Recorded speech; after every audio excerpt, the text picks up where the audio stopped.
Perlu Prims ketahui bahwa otak manusia itu kemampuannya tidak terbatas, tapi juga ada batasannya.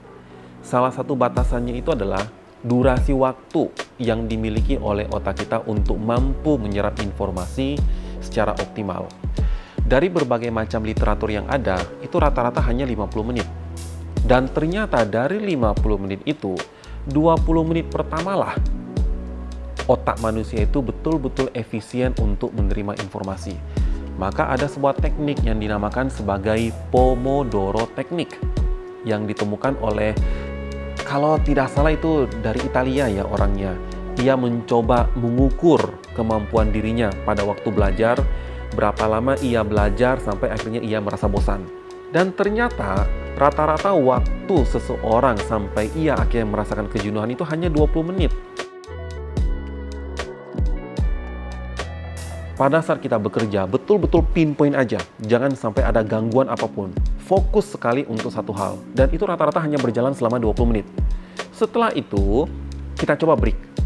Cukuplah 2 atau 3 menit. Setelah itu, kita lanjut kembali sebuah pembahasan. Bukan perkara general lalu kepada detil, detil kepada general, bukan seperti itu.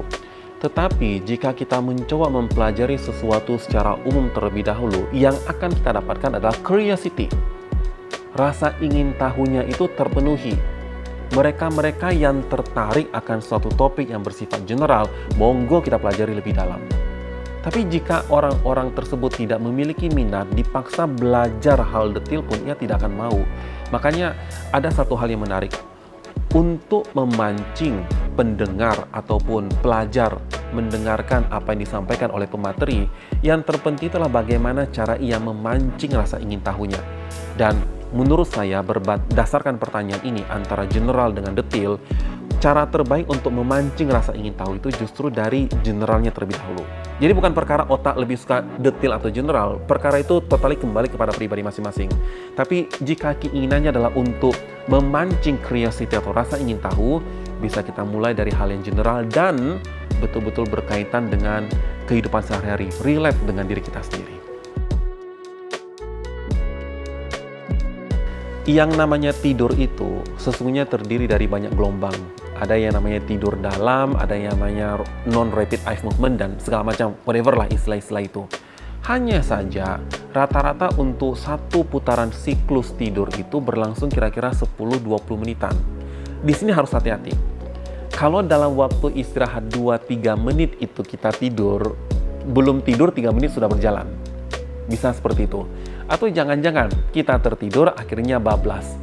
Perlu kita ketahui, kalau yang dimaksud adalah istirahat setelah lelah belajar, it's okay, fine at all. Kalau kita ingin tidur di meja, nggak ada masalah. Tetapi jika pertanyaannya adalah tidur itu untuk mempertahankan kemampuan otak. Misalnya nih, Prims mengikuti perkuliahan dari pagi. Kuliahnya itu selesai sampai sore. Prims banyak ikuti kegiatan praktikum di labor atau segala macamnya. Agar otak kita itu bisa betul-betul optimal hingga malam hari terkait dengan tidur pertanyaannya, saya sarankan satu, di jam istirahat, setelah makan siang kah, setelah sholat kah, kalau ada tempat istirahat seperti musola, ambillah waktu untuk tidur. Yang menjadi tantangannya adalah tidur berapa lama. Tidur berapa lama, tubuh kita paling tahu. Biasanya di situ muncul yang namanya power nap. Saat kita mencoba tidur, entah di musola berbaring, terlelap mata kita. Biasanya nih, dalam waktu 5 atau 10 menit, tubuh kita otomatis terbangun. Karena kita sudah menjalani satu siklus tidur.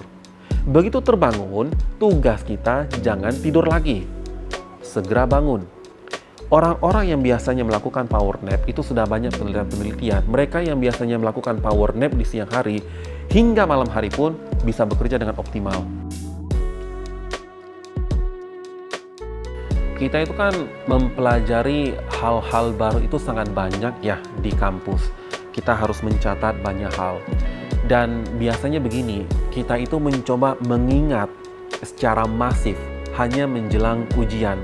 Akibatnya apa? Karena kita mencoba menghafal mati-matian menjelang ujian, yang terjadi adalah kita stres. Sistem limbik kita itu begitu teraktivasi yang membuat kita menjadi sulit mengingat. Ada satu tips yang bisa saya berikan. Otak manusia itu untuk mengingat sesuatu terdiri dari dua periode. Ada yang namanya short term, ada pula yang namanya long term. Berpindah dari short term ke long term itu ada waktu standar emasnya, yaitu 48 jam.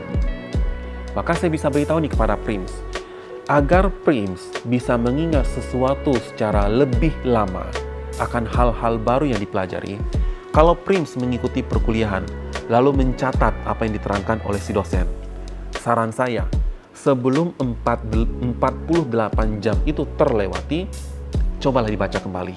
Itu satu kata kunci yang nantinya akan membuat teman-teman tidak perlu terlalu mati-matian berjibaku mengingat di H-1 ujian. Jadi kalau rekan-rekan semua mencoba membaca sebelum 48 jam terlewati, peluang sangat besar kawan-kawan Prims tetap bisa mengingat apa yang telah dicatat. Gitu kira-kira.